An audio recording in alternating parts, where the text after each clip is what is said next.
Je m'appelle Jade Moreau, j'ai 31 ans, et je viens d'atterrir à Lyon après avoir conclu la plus grosse affaire de ma carrière à Londres. Mon téléphone a vibré dès que les roues ont touché le sol, un email de la Banque de France. Votre propriété au 1427, chemin des Lilas, a été hypothéquée pour 280 000 €. J'ai fixé l'écran, le cœur battant, puis j'ai roulé directement chez mes parents en banlieue. La lumière de la cuisine était allumée et ils étaient là, m'attendant comme si tout était prévu. Ma mère a levé les yeux la première. Jules a plus besoin de la maison que toi. Mon frère s'est calé dans sa chaise avec ce sourire suffisant. Allez, ma sœur. Ne sois pas si égoïste. Je n'ai pas dit un mot, je suis restée là, absorbant tout, car ce qui allait suivre allait faire taire toute la pièce. Avant que je ne révèle les quelques phrases exactes qui ont laissé tout le monde figé, cliquez sur « J'aime », abonnez-vous dès maintenant et commentez ci-dessous avec votre ville pour que nous puissions suivre jusqu'où cette histoire se propage. Cette maison n'était pas seulement faite de briques. C'était la seule chose que j'ai jamais possédée en pleine propriété. 7 ans d'alarme à 5 heures du matin à Londres. Des semaines de 80 heures à conclure des affaires à travers les fuseaux horaires.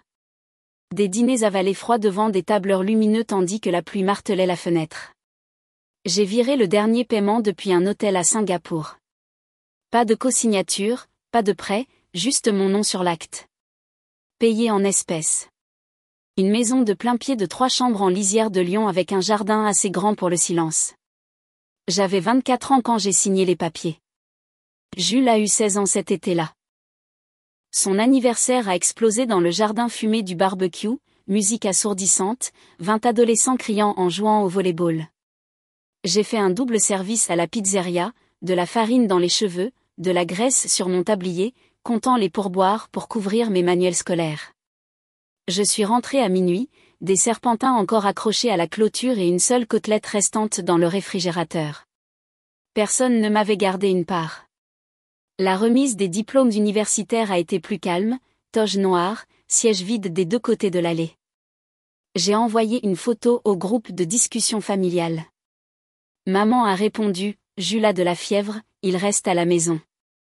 La fièvre a duré exactement un jour, le jour de la cérémonie. J'ai traversé la scène seule, diplôme dans une main, téléphone éteint dans l'autre. Noël arrivait chaque année comme une horloge.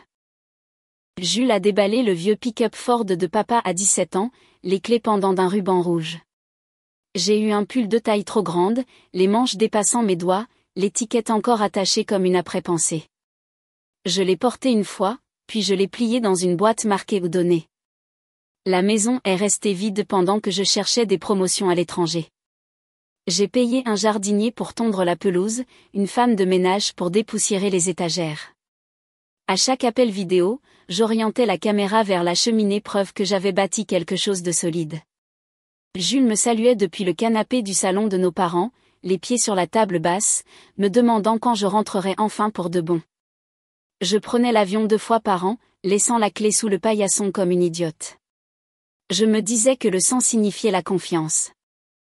Je me disais que les virements tardifs pour l'assurance auto de Jules ou les frais de son BTS étaient temporaires. Je me disais que la maison était en sécurité parce que c'était la mienne. C'était le seul endroit où j'imaginais prendre ma retraite. Une balançoire sur le porche, un café au lever du soleil, plus de vols de nuit, plus de repas solitaires, juste des racines que j'avais payées en heures supplémentaires et en nuits blanches. Mais les racines pourrissent quand quelqu'un d'autre les déterre. Des heures plus tard, le sommeil ne venait pas. Je n'ai pas pu dormir cette nuit-là. Le lit d'appoint craquait à chaque mouvement. Les murs trop fins, l'air trop lourd de vieilles disputes. À 1h47 du matin, j'ai abandonné, enfilé un jean, pris la clé de rechange, toujours cachée dans la fausse pierre près du porche. La serrure a cliqué comme si elle se souvenait de moi. J'ai refermé la porte derrière moi, pieds nus sur le carrelage froid, le cœur déjà en pleine course. Le bureau de papa était au bout du couloir, la porte entr'ouverte. Le clair de lune rayait le tapis à travers les stores à moitié fermés. Je connaissais l'agencement par la mémoire musculaire, à gauche après la salle de bain, à droite à la photo de famille dont j'étais coupée. Le bureau était sous la fenêtre, le chêne marqué par des années de devoirs de Jules et de ronds de café de papa. Tiroir du bas, côté droit. Toujours déverrouillé. Toujours. Je l'ai ouvert lentement. Des chemises cartonnées, des déclarations de revenus. Une bouteille de whisky à moitié vide. Puis l'enveloppe de la banque. Épaisse, officielle, logo de la Banque de France étincelant en noir et or. J'ai sorti les papiers. Contrat de prêt hypothécaire, 280 000 €. Adresse de la propriété, la mienne. Emprunteur, Jade Moreau. Ligne de signature. Mon nom en boucle d'encre bleue. 2 barres trop serrées sur le T de travers. Faux. Maladroit. Évident. J'ai tourné à la page d'identité. Photocopie de mon passeport, renouvelé en mars dernier à Londres. La copie était granuleuse, les bords coupés, mais la photo était la mienne. Le numéro correspondait. Il l'avait scanné du dossier que j'avais laissé dans le coffre-fort quand j'étais parti pour Noël. Je leur avais fait confiance avec la combinaison. J'avais eu tort de faire confiance. Téléphone sorti. Flash éteint. J'ai photographié chaque page, recto verso. Cachet de notaire, petit caractère. 23 photos. J'ai zoomé sur la signature jusqu'à ce que les pixels deviennent flous. Je l'ai comparé à la vraie sur mon permis de conduire, sorti de mon portefeuille. La différence criait. Mes vraies boucles fluides. Celle-ci saccadait comme un enfant qui trace. J'ai continué à creuser. Sous le dossier du prêt hypothécaire, une deuxième enveloppe. Demande de prêt. Co-signataires, Alain et Valérie Moreau. Vérification des revenus. Fiche de pension de papa. Bulletin de salaire à temps partiel de maman de la bibliothèque. Objet du prêt, création d'entreprise Jules Moreau Entreprise. Plan d'affaires joint. Esquisse griffonnée sur une serviette d'un magasin en ligne, projection de revenus au marqueur rouge, au crayon. 280 000 €, 1 000 € pour lancer des créations artisanales à l'échelle mondiale. Aucune garantie listée, sauf ma maison. Mon pouls battait à mes oreilles. J'ai replié les originaux exactement comme je les avais trouvés, j'ai refermé le tiroir sans un bruit. Je suis sorti du bureau, le téléphone serré contre ma poitrine. Dans le couloir, je me suis arrêté à la porte de Jules, lumière éteinte, ronflement régulier. Il dormait comme si rien ne brûlait. Je suis retourné dans la chambre d'amis, j'ai verrouillé la porte. Je me suis assise sur le sol, le dos contre elle. J'ai ouvert les photos, amélioré la signature, envoyé des copies sur mon cloud, puis à un email sécurisé auquel je seul pouvais accéder. J'ai supprimé la galerie, mis le téléphone en mode avion. Le faux n'était même pas intelligent. La banque devait savoir, ou elle s'en fichait. Dans tous les cas, demain, il le saurait. À l'aube, j'avais un plan. Le lendemain matin, je suis entré à la Banque de France vêtu du tailleur anthracite que je portais pour les réunions de conseil, les talons claquant sur le marbre comme des coups de feu. Pas de rendez-vous. J'ai donné mon nom au guichetier, j'ai montré l'imprimé de l'acte de propriété, j'ai exigé le directeur des prêts. 5 minutes plus tard, un agent de sécurité m'a escorté devant les cordons de velours jusqu'à un bureau vitré à l'arrière. Monsieur Dubois s'est levé quand je suis entré, la cinquantaine, lunettes à monture métallique, cravate trop serrée. Il a désigné la chaise en face de son bureau. Je suis resté debout, j'ai laissé tomber mon porte-documents en cuir comme un gant. À l'intérieur, passeport original, permis de conduire, le dossier d'hypothèque falsifié que j'avais photographié, plus un échantillon de signature frais que j'avais ancré sur du papier à en-tête de la banque dans le hall. Expliquez-moi ça, ai-je dit, en faisant glisser le faux. Il a ajusté ses lunettes, a feuilleté les pages, le front se plissant davantage à chaque feuille. La page de signature l'a fait hésiter le plus longtemps.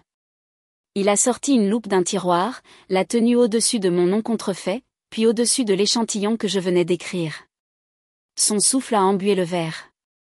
« Ce n'est pas votre écriture », a-t-il déclaré. Pas une question. Non. Et ça, j'ai tapoté la photocopie d'identité, ce n'est pas vérifié. Copie granuleuse. Pas de scan en direct. Pas de confirmation en personne. Votre service de conformité a ignoré tous les signaux d'alarme. Monsieur Dubois a posé la loupe, les doigts croisés. Le prêt a été financé il y a 3 semaines, versé sur un compte joint au nom d'Alain et Valérie Moreau avec Jules Moreau répertorié comme principal commercial. Je me fiche de savoir où est allé l'argent. Je me soucie du fait que mon actif est une garantie sans mon consentement. Usurpation d'identité, fraude hypothécaire, crime fédéral. Il a jeté un coup d'œil à la porte, a baissé la voix. Le conseil d'administration voudra que cela soit maîtrisé. Un procès ferait chuter notre trimestre. Bien. Maîtrisez-le en me donnant le contrôle. 7 jours calendaire, remboursement intégral, principal, intérêt, frais. Virez-le sur un compte séquestre que je désignerai. Manquez la date limite, je déposerai plainte devant un tribunal fédéral et enverrai une copie à tous les régulateurs d'ici à Paris. Monsieur Dubois a ouvert un tiroir, a sorti un bloc-notes juridique, a commencé à griffonner. Nous aurons besoin des documents originaux une fois le remboursement effectué.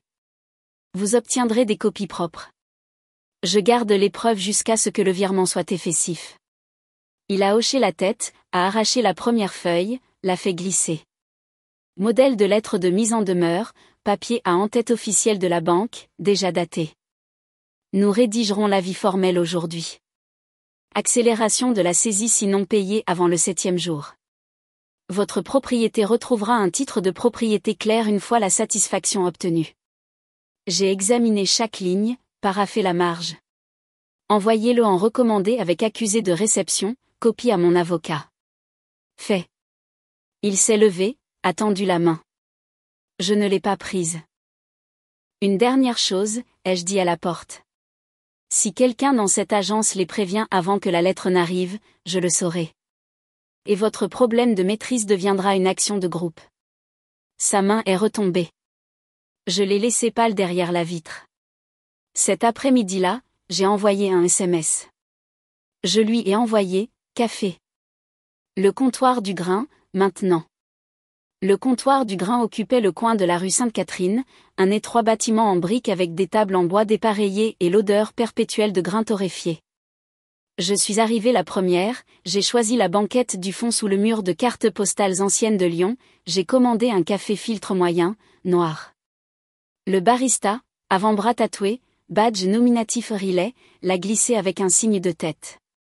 J'ai enveloppé mes 2 mains autour de la tasse en céramique. J'ai laissé la chaleur m'ancrer pendant que j'attendais. Jules est entré 31 minutes en retard, poussant la porte de l'épaule comme s'il était chez lui.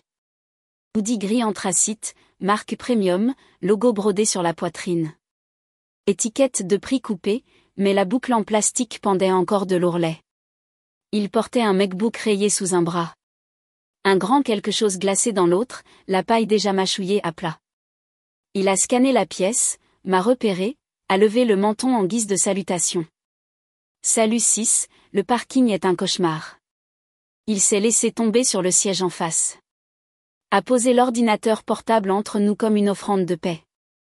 J'ai apporté les chiffres. Tu vas adorer ça. L'écran s'est allumé d'un tapotement. Un fichier Excel dominait l'affichage. Jules Moreau Empire artisanal proforma. Les colonnes s'étiraient, larges. Les formules s'en mêlaient. Prévision de revenus, 1 million € la première année grâce à Etsy, Shopify et des drops personnalisés sur TikTok.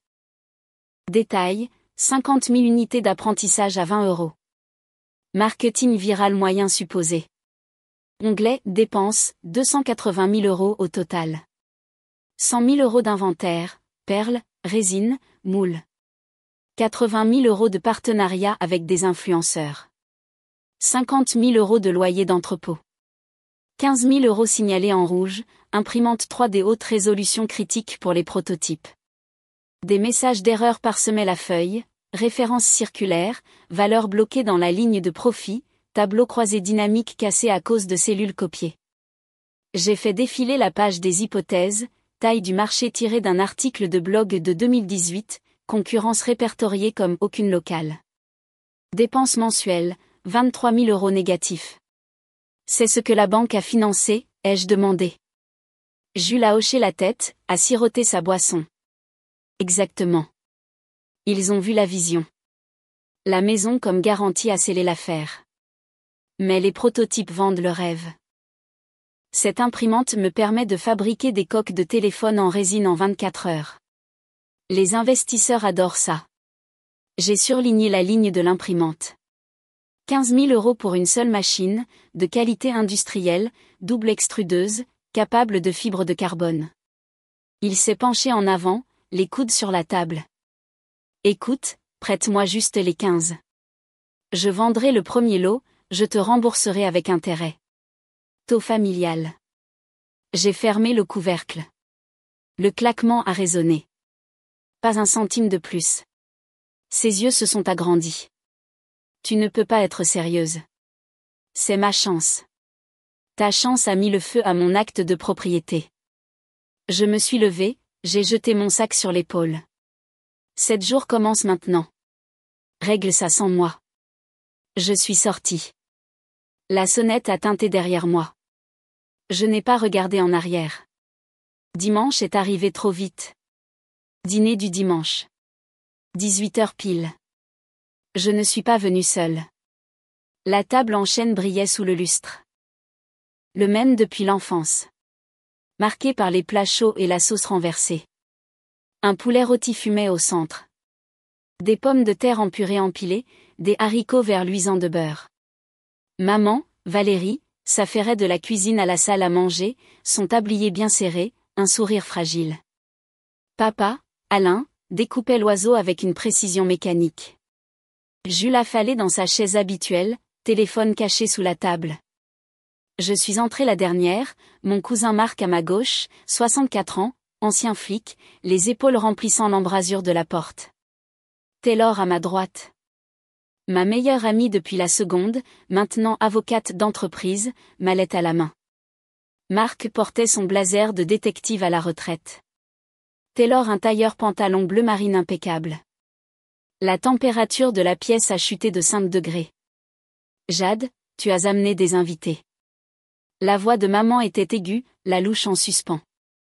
Famille et conseil, ai-je dit en tirant ma chaise. Marc s'est assis à côté de moi. Taylor en face de Jules. J'ai pris mon dossier, j'ai posé le paquet d'hypothèques en plein sur le set de table, 280 000 € en gras en haut. Le bruit a fait taire les fourchettes. Taylor a ouvert sa mallette, en a extrait des imprimés du Code civil. Article 45 VA 15 assiste, a-t-elle lu à voix haute. Sa voix claire comme au tribunal.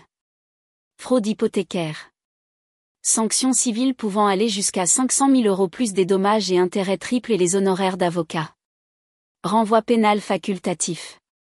Le visage de Jules s'est vidé. Qu'est-ce que c'est que ça? Le langage, a murmuré papa. Le couteau en pose. Au milieu d'une tranche. J'ai fait glisser la page de signature. Mon nom, pas ma main. Photocopie d'identité. La banque a confirmé la falsification hier. Maman est tombée sur sa chaise. Jade. Ma chérie. C'était un prêt. Temporaire. Temporairement volé, a grogné Marc. Bras croisés. J'ai fait l'enquête préliminaire. La banque envoie un avis d'accélération demain. Les yeux de Jules se sont emplis de larmes. Les larmes ont coulé vite. Les épaules tremblantes. Je voulais juste prouver que je pouvais le faire. Construire quelque chose. Tu es toujours parti. Maman l'a atteint. Il voulait seulement montrer qu'il était capable en volant ma maison. J'ai gardé ma voix égale. 7 jours pour un remboursement intégral. Principal, intérêt, frais. Virement sur un compte séquestre. Manquez-le. Nous déposerons plainte lundi matin. Saisie arrêt judiciaire. Taylor a de nouveau tapoté le code. Le juge signe l'ordonnance. Pension saisie. Premier jour. Papa a posé le couteau à découper. Nous vendrons ce que nous pouvons. Commencez maintenant, ai-je dit. Le temps presse. Jules a sangloté plus fort. Maman l'a serré contre elle. Marc les a dévisagés. Taylor a rangé ses dossiers. Je me suis levée. Le dîner refroidi, a murmuré maman. J'ai perdu l'appétit, ai-je répondu, et je suis sortie avec mon équipe. Lundi, le premier email est arrivé. Objet, avis d'accélération urgent. Papier à en-tête de la Banque de France. Corps, le défaut de remédier au manquement dans un délai de 7 jours calendaires entraînera une vente par saisie immobilière. Mon adresse centrée en gras. Je l'ai transférée à Taylor, puis au groupe de discussion familiale. Aucune réponse pendant 6 heures. Maman a craqué la première. Mardi matin, elle a conduit jusqu'au mont-de-piété de l'avenue Jean Jaurès, a retiré l'alliance en or blanc que papa lui avait offerte en 89. L'expert a offert 2800 € en espèces. Elle a négocié jusqu'à 3000 €, est sortie avec une enveloppe de centaines, les yeux rouges mais secs, l'a déposée le jour même sur le compte joint qu'ils avaient ouvert pour les dépenses professionnelles. Papa a suivi le mercredi. Il a mis en vente le pick-up Chevy de 72 sur le Bon Coin peinture d'origine, V8 350, 112 000 km. L'acheteur est arrivé avec une remorque et 6 000 € en billets de vin. Papa a signé le titre sur le haillon, a remis les clés, a regardé le camion disparaître dans la rue. Il m'a envoyé la preuve de vente par SMS à 16h12. Sans commentaire. Jules a passé le jeudi à emballer son matériel de jeu. Double écran, clavier RVB, PC personnalisé refroidi à l'eau, casque VR, toutes les manettes depuis la PS2. A posté le lot sur Discord local pour 800 € ferme. Vendu en 43 minutes à un étudiant qui a payé par PayPal. Jules a transféré les fonds immédiatement. A ajouté un emoji pleurant dans le groupe de discussion. Papa a commencé la sécurité de nuit le vendredi. Entrepôt local, 22h à 6h. Heures supplémentaires le week-end. Première fiche de paie, 400 € brut. Il l'a scannée, l'a téléchargée sur le chat à 7h03 le samedi. Encore en uniforme. J'ai regardé les soldes grimper sur le tableau de bord du compte séquestre que Taylor avait configuré. Maman, 3000 €. Camion de papa, 6000 €. Jules, 800 €. Première semaine de papa, 400 €. Total courant, 10 200 €. Ils ont continué. Maman a vendu la vaisselle de sa mère sur eBay. 200 € expédiés. Papa a mis en gage sa bague de promotion du lycée, 450 €. Jules a revendu des baskets qu'il avait amassées, 150 €. Papa a fait des heures supplémentaires samedi soir, 240 € de plus. Le dimanche soir, le tableau de bord affichait 92 000 €. Il manquait encore 188 000 €. Ma prime de Londres est arrivée lundi, libération anticipée approuvée après que j'ai envoyé un email au RH avec la clause d'urgence familiale, 30 000 € net. J'ai fixé la notification de dépôt, le pouce en suspens. Je l'ai transféré sur mon compte d'épargne personnelle à la place. J'ai fait savoir sur le chat que je ne comblerai pas le fossé. L'horloge s'est arrêtée dimanche. Ils ont vu le message. Pas de réponse. Le 8e jour est arrivé. 2 semaines plus tard, j'étais au tribunal. Palais de justice de Lyon, 3e étage, salle lambrissée de noyer, sentant le bois poli et le café rassis. Taylor me flanquait à la table de la plaignante, tailleur élégant, tablette lumineuse d'exhibit. De l'autre côté de l'allée, maman, papa, Jules dans des vestes mal ajustées. L'avocat commis d'office feuilletait des papiers. La galerie contenait mon cousin Marc, une sténographe et des sièges vides. Le juge Henri Dupont est entré, la soixantaine, cheveux argentés, coup de marteau sec. Moreau contre Moreau. Conseil, veuillez vous présenter. Taylor Dubois pour la plaignante Jade Moreau, a-t-elle dit. L'avocate Elena Sanchez pour les défendeurs. Taylor a commencé la première. Votre honneur, nous demandons un jugement sommaire pour rupture de confiance et utilisation abusive d'identité en vertu des articles 45 et 1506 du Code civil. Pièce AF, hypothèque falsifiée, photocopie de passeport, confirmation de fraude par la banque. Dommage, 280 000 € en capital plus intérêt. Elle a projeté les signatures côte à côte, la mienne fluide. La leur, hachée. La salle a eu le souffle coupé lorsque la photocopie scannée est apparue, horodatée par l'imprimante du bureau de papa. Maître Sanchez a faiblement répliqué. Les défendeurs ont agi de bonne foi. Prêt familial. Aucune intention de frauder. Voler un acte de propriété n'est pas un prêt, a rétorqué Taylor. C'est un vol. Le juge Dupont a examiné le dossier, lunettes posées bas. Madame Dubois, le recours demandé est une ordonnance de saisie de 50% des pensions des défendeurs Alain et Valérie Moreau jusqu'à pleine restitution. Soit 200 € par mois, avec effet immédiat. Maman a gémi. Papa a agrippé la table. Requête accordée, a statué le juge Dupont. Ordonnance enregistrée. Compte séquestre établi. Non-conformité, outrage. Le tour de Jules est venu ensuite. Maître Sanchez a déposé une demande de mise en faillite personnelle en vertu du chapitre 7. Actif nul après les ventes. Dette, 280 000 € plus les cartes. Il est libéré, a-t-elle plaidé. Approuvé, a hoché la tête le juge. Mais l'avis d'expulsion est maintenu. Pas d'éligibilité au bail avec ce dépôt. Le marteau est tombé. Affaire classée. Dehors. Maman s'est jetée sur moi. Jade, s'il te plaît. Je me suis détournée. Taylor m'a remis l'ordonnance estampillée. 3 jours plus tard, j'ai pris le vol pour New York. Promotion assurée. Vice-présidente principale, bureau de Manhattan. Premier arrêt, agent immobilier dans l'Upper West Side. Coopérative de 2 chambres, vue sur l'Hudson. 1,2 million de dollars en espèces grâce à ma prime et mes économies. Clôture en 48 heures.